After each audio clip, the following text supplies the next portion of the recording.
Good evening and welcome to another Candid Conversation. We are so happy that you were able to join us for tonight's discussion. Quick PSA before we get started. Please remember to type in your question in either the comment box or in the link found in the description box. After our speaker is done, they will then answer your questions, which will prove to be difficult if there are no questions to answer. So please remember that a conversation requires more than one person, so do your part. With that being said, relax, type in your question, and let's have a conversation.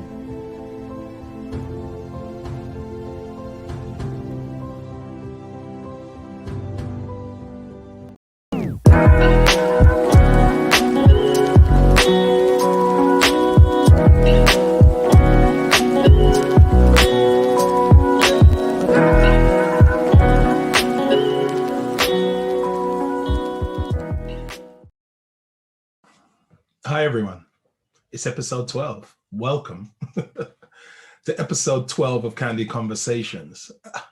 We as a team here at Mount Pisgah really do want to thank you and continue to thank you for leaning into what we're doing now. Thank you for your feedback. Thank you for your sharing. Thank you for your generosity in leaning into supporting what we're doing here so that we can continue to spread this and widen the influence of this ministry. We're truly grateful. I want to talk to you about understanding that your story isn't wasted and understanding what it is that we are talking about when we say sharing your story. Let me read something to you. There is a story in each one of us written on the pages of our lives in the ink of experience. Each new day brings a new chapter, each turning point in our 24 hours, a new sentence. The sad thing is that we rarely see the power of our stories. We seldom realize how much they shape and change the worlds in which each is formed. We find our stories intentionally and accidentally as we go on our life's journey. Whichever way we find them, doing so means finding our place and purpose in life. Finding our story is finding that deferred dream that lays dormant within. Finding our story is discovering where all the old sagas and the new dramas come together, where the present light and past shadows form a picture that finally makes sense. And it is when we can sit and look over our past accumulated chapters, seeing where they've brought us and appreciating the things that they've taught us, when we understand that we are dynamic co-writers and editors of our stories, and that those stories were written to have meaning in the life of another, then we have found ourselves, we have found our place, and we have found our story. The Bible at its most basic level, the Bible at its true heart is a book of witness. It's a book of witness. It bears witness to the God at the center of its telling. It bears witness to our journey through human history. It's a book of witness. It's a book of testimony. We see ourselves and are struck by the familiarity of humanity at its best and worst. But most of all, through our navigating the Bible, we see ourselves as human beings in each and every one of those stories. We are neither shocked or appalled.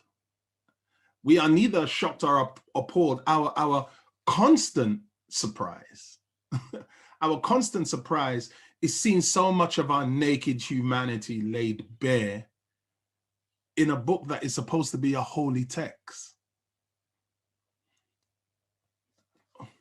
There is a holy text that tells the unholy truth about who we are as human beings and about how we journey in this world. And story and the importance of story within that sacred text, the importance of story coming out of that sacred text is about how each and every life contains stories that bear witness to what it means to be human. in the center of the biblical Old Testament is what we call the wisdom literature. The book of Solomon, the book of Ecclesiastes, represents this wisdom literature. The wisdom literature refers consistently to human observation. It's a book of human observation. It's a book about observing these stories that are played out each and every day and the lessons to be learned. The writer of the wisdom literature, for instance, tells the lazy person to go and look at the work ethic of an ant. Go look at the work ethic of an ant as inspiration and as an antidote to your laziness. The writer of the wisdom literature tells the fool, and the fool is just the immature. The fool is the ignorant in terms of just unlearned. He tells them to observe the wise, while telling the wise, do not argue with the immature. Do not argue and spend time, because you will make yourself look the same way. There is a constant overlapping of lived experience and experiences that are to be shaped, and that are to be informed, and that are to be interlocked if we take the time to look and learn from each other's story. There's an exercise that I do, and I ask the question, are all cultures the same? And everybody always says no. But then what I do is I bring together all different cultures, and then I ask a series of questions that delve into the behavior within those cultures, and the beliefs within those cultures, and hope within those cultures, and idiosyncrasies within those cultures. And ridiculous questions like, how many of you come from cultures in which on your birth certificate you have one name, but within your family you are called by a totally different name, and all the hands go up, and I ask question after question after question that shows that within our cultures, our behaviors, our attitudes, our ways of navigating each other, navigating and learning from each other, are the same across all cultures. There is something to be learned. There is something to be learned. And so the biblical text is about lived and learned lessons from the human story. That's what it does.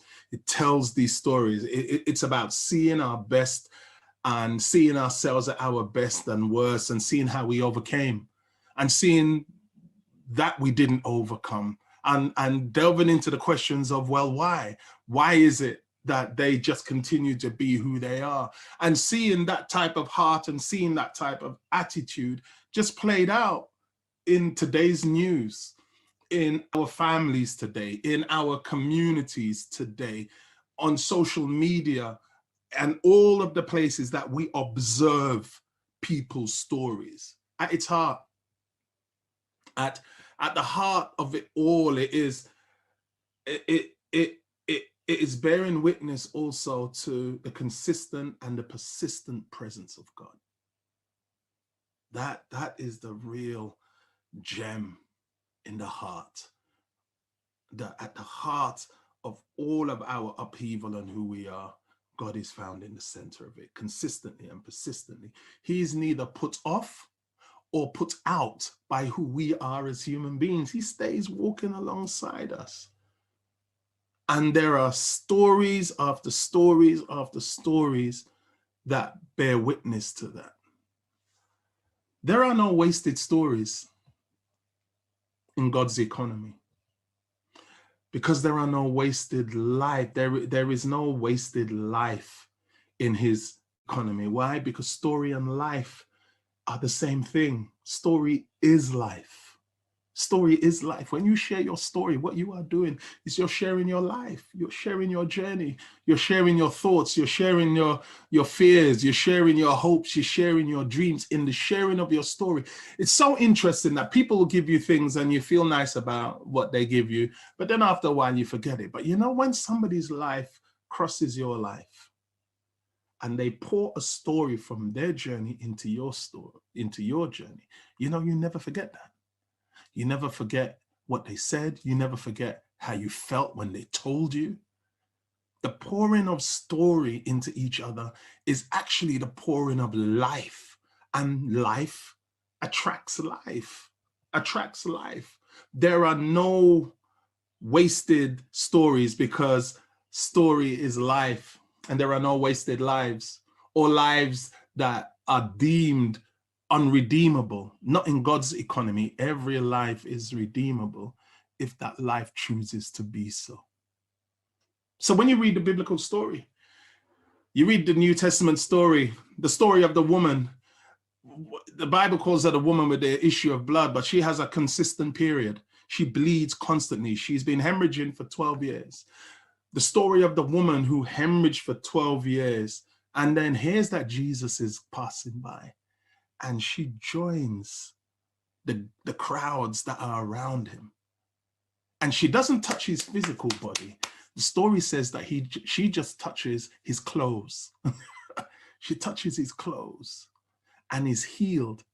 That story of being ostracized, that story of being outcast, that story of being hopeless now has an epilogue to it. And what is the epilogue? The gospel writers go on to say that whenever Jesus is in a town, from the day that she just touched his clothes, the gospel writers said that they would just lay their sick in the street in the path of Jesus, so that if they could just touch his clothes, they would be healed. Because there is no wasted stories, because no lives are wasted. Every life is redeemable, should it choose to be redeemed. The story of Levi, the hated tax collector, being called from his table of isolation and rejection by Jesus Christ. It's the story that he hosts a party at his house. He sets a table for all those who, like him, had been rejected and ostracized by society. And then he calls Jesus to sit in the midst of that table so that they might experience his life-changing encounter with this same person. Why? Because there is no wasted story. Stories, we find life and we attach life and we draw life from stories. The only wasted stories are the ones that are kept silent, the ones that are kept quiet, the ones that are kept to themselves. And it's interesting, this woman who touched Jesus, the story says she knew immediately that she had been healed. And what she does is she just steals away from the crowd. But Jesus turned around and said, "Who touched me?" Now, she did not touch his physical body. She touched his clothes. But the story says Jesus felt power go out of him. He said, "Who touched me?" And in the end, she had to come forward. Supposing that woman would have kept her story to herself. If she would have kept her story to herself, then all those who couldn't get to Jesus when Jesus was passing by would never have known that, no, don't worry, Jesus will come to you. When he comes, he don't even need to stop and say anything to you. Just reach out and touch the hem of his garment. Just know that his presence is here. Pretty much like what we've been doing week after week here at Mount Pisgah, here in these candid conversations. We are asking you to reach out. Reach out with what you have and the belief that is being generated in this God that we are presenting week after week. Reach out with what you have and touch. And touch. There are no wasted stories. And if there are wasted stories, it's the stories that are kept quiet, the stories that are kept silent, the storytellers who keep the stories to themselves, who do not bear witness. Because we are indeed dynamic co-writers of our stories, and those stories are meant to have meaning and are meant to give meaning to the journeys and the lives of others. When they see that God has done it for you, they believe that God can do it for them. When they see that you have overcome, they'll believe that they can overcome. When they see that what they are going through is commonplace, because they think that they're all alone and I'm the only one who goes through it. But when you share your story, they understand that they are not alone. God told me a long time ago, Eddie, when people write you off, remember, I write with a bigger pen. And while they may write across social media, while they may write in ink, while they may write in electronically, I write in the love and in the blood of my son, Jesus Christ. And what I write erases what everybody else writes. And I want you to understand that God writes with a bigger pen. He writes with a bigger pen. So for everyone who may have written you off, including yourself, I want you to understand that God writes with a bigger pen, that your story is not wasted, that God gives meaning to your story. He will bring meaning and purpose out of your story. I didn't know that at age 56, I would be traveling around the world, allowing people to look at the broken pieces of my life and showing and telling them that God has managed to, with all of these broken pieces, bring them all together and create a mosaic of meaning, create a mosaic for all the ways I've been written off academically and written off educationally and written off socially. The fact that God has me here in this space where I am an educated man, I am a father, you know, having been raised with no father, I am now 28 years married and a proud father and a proud husband, having been thrown out of regular state school with no education. The fact that I am now educated at the graduate and at the postgraduate level, and that I have authored books and that I have traveled, all of these things. It's not me gassing my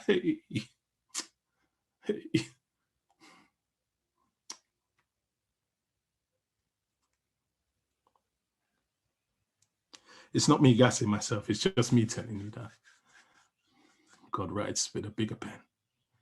He writes with a bigger pen. So my prayer, may you not only come to realize that God is intentionally seeking to make himself known to you, but may that intentionality also become manifest in your lived experience. This is my prayer for you.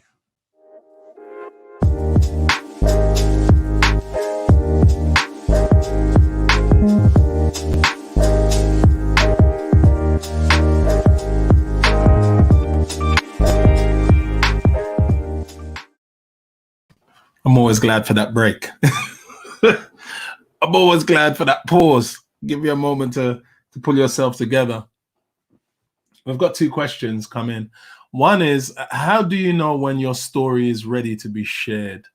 How do you know when your story is ready to be shared? Story is life.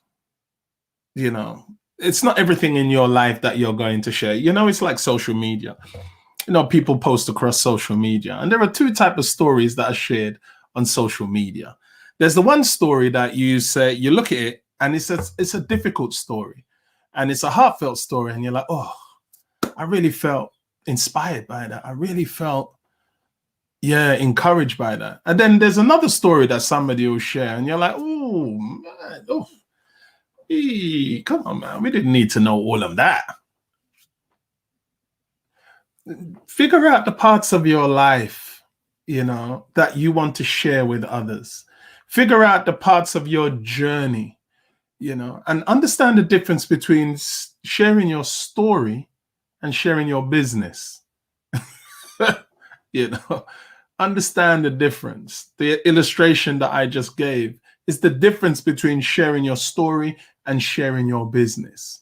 Because as human beings, we all struggle. As human beings, we all have times of doubt. As human beings, we all have times of failure. As human beings, we all have times of success and times of joy and times of overcoming. Figure out where and how in your personal journey you want to share and what is appropriate to share, the context in which. How do you know when your story is ready to be shared? As long as you are living and as long as you are honest with what it is you've been through, what it is you've learnt, how it is you've grown or not grown. As long as you're willing to be honest and transparent with that, then it's ready to be shared. Then it's ready to be shared. We have another question come in. How could you discern whether or not you are wasting your life? What is it that makes life beautiful? Well, week before, we spoke about how, is God religious? When we spoke about, is God religious? And God said to Micah, I've shown you what is the meaning of life. I've shown you how I want you to be. I want you to walk humbly. I want you to love mercy. And I want you to do justice. I want you to do equitably with people. I want you to be fair with people. Jesus said, do to others only what you would have somebody do to you. So my question is, how are you sharing your life? How are you sharing your learning? How are you sharing your growth? How are you sharing your wealth? How are you sharing your time? How are you sharing the love that you have within you? How are you sharing the wisdom that you have amassed? I honestly do believe that anybody who is not sharing their life learning and sharing their life journey with somebody in a way that can actually empower them is living a wasted life. Sharing has nothing to do with money. Sharing has nothing to do with, well, I don't have any money. Listen, money comes and money goes. Money is irrelevant. I don't have any wealth. Wealth comes and wealth goes. It is irrelevant. It has its importance where it has its importance. But for the person that needs you to simply sit in their presence, for the person that needs you to think about them and drop them a text, for the person that is struggling to pay bills, and if they're struggling to pay bills, that means they're going to be struggling to eat. And because you're at the supermarket, you are actually going to put together a food parcel for them. For the person that that needs this and you can do it for them, that you refuse to do it for, then I believe that those are the places in which your life is being wasted and you're living a wasted life. For the dreams that you have within you, that you may have not been able to succeed at yet. Because failure is not being able to succeed. Failure is understanding why you didn't succeed, but not going back to try again. Now that's failure. Failure isn't not being able to attain. Failure is understanding why you didn't attain and not going back and trying again. Failure is figuring out in your head, oh, that's the reason why, but doing nothing to change that. So that right there is where we live empowered lives. How do you know if you're wasting your life? My mantra is that we live like this. This hand reaches up. This hand is the hand that reaches up and is poured into. This hand is the hand that is mentored. This is the hand that value is poured into your life. But this hand, this is the hand that reaches back. This is the hand that somebody else is reaching up to. This is the hand that sees, and this is the hand that loves, and this is the hand that supports. And we all live right here is where we live and how we live our best lives. Right here is how we live full lives. And if we're not living in this space of being conscious that we're being poured into, and then also pouring into, I believe that's where we're living wasted lives. And I believe that that's what God calls us to. I believe that our best as human beings, this is where we live our best life. And the ground between here and here is always level. You are neither less than this person or greater than that person. The ground is always level. because in both spaces, you are choosing to be there. You are choosing to receive. You are choosing to be a conduit, and you're choosing to be a channel. And I believe that that's where we live our best lives. And when you share story, when you share life, when you share journey within that space, that's where you're living your best life. And that's where stories are never wasted. That's where stories are never wasted. So connect. We are not wired as human beings to understand ourselves in isolation from other people. We are not wired as human beings to journey and be alone, independent of other people.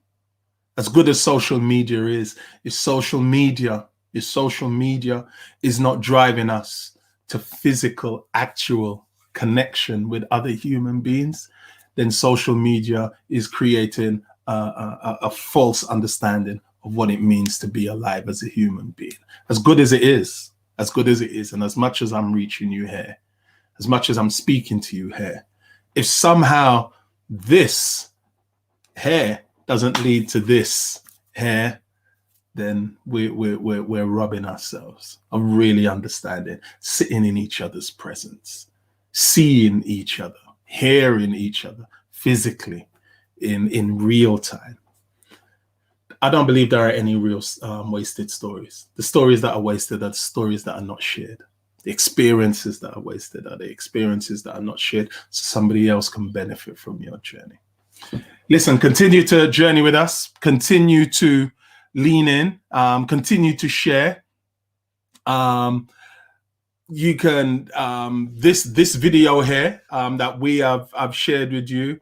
You'll be able to share this video with family and friends via text and via WhatsApp. We will have links that you can share the link to this. You can share the links with them. Hold on, let me say that. No, I don't. You can share the link to this presentation with them. We will provide the links that you can share this presentation with your friends. I'm still hamming it up, aren't I? You'll be able to share this. That's what I'm saying. You'll be able to share this. Continue to lean in. Pastor Bobby Bevell is with us on Sunday. So be sure to join in and keep the conversation going. All right, I'm out, and I'll see you next week.